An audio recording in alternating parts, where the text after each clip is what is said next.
The gentleman from Indiana is recognized for 4 minutes.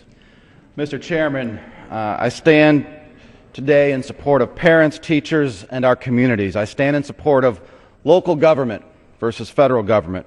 And most importantly, I stand in support of our children and urge my colleagues and all of them to pass the Student Success Act.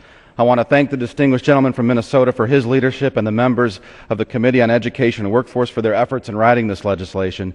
The Student Success Act is a huge step forward that empowers parents and teachers to make decisions regarding education of our children while maintaining high expectations and measuring teacher effectiveness.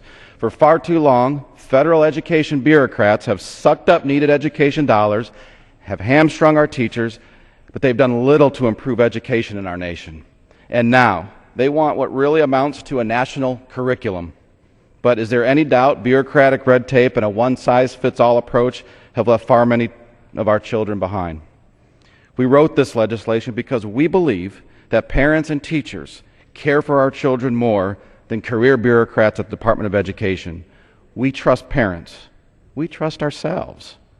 We trust the states and our communities to determine what success is and how best to achieve it. Recently, I had the opportunity to visit the Sense Charter School in my home state of Indiana, and what I saw in the students there was nothing short of young people who are reaching and even exceeding their potential. What that visit also showed, and I have seen it in other schools and read it in letters I've received and saw it again as recently as this week at the Two Rivers School in Washington, D.C., was that when given a choice, Mr. Chairman, parents will put their children in the schools that best fit their education needs and not the bureaucrats. Choice works, and funding shouldn't be tied to cookie-cutter Washington standards. It should be about what works and what doesn't work.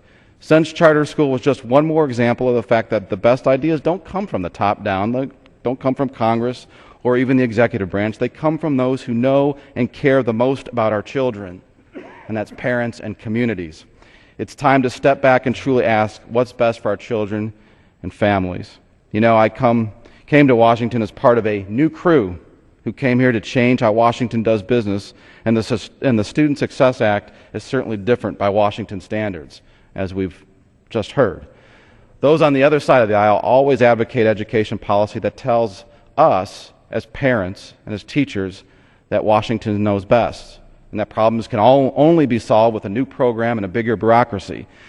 This is nothing short of arrogant, Mr. Chairman, and frankly, it's pessimistic. It's pessimistic because it says that when given the opportunity to make decisions in the best interest of children, parents will fail, and Washington is smarter.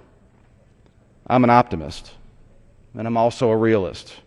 And we are optimistic that parents know what is best for their children.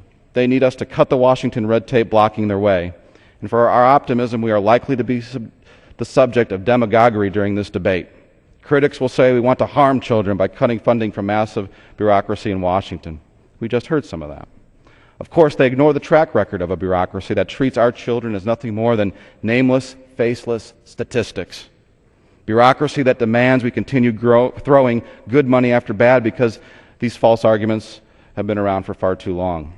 If we are to truly be a society that prioritizes education and the success of our children, we must no longer blindly throw money away.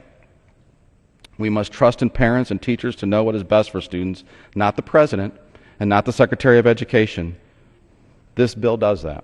The Student Success Act empowers parents and teachers, maintains high standards and measures of teacher effectiveness, reduces the enormous footprint of the federal education bureaucracy, and finally gives parents, teachers, and states the flexibility they need.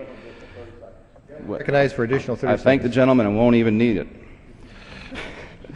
Federal bureaucracy, and finally gives parents, teachers, and states the flexibility they need, Mr. Chairman, in setting curriculum and educating our children.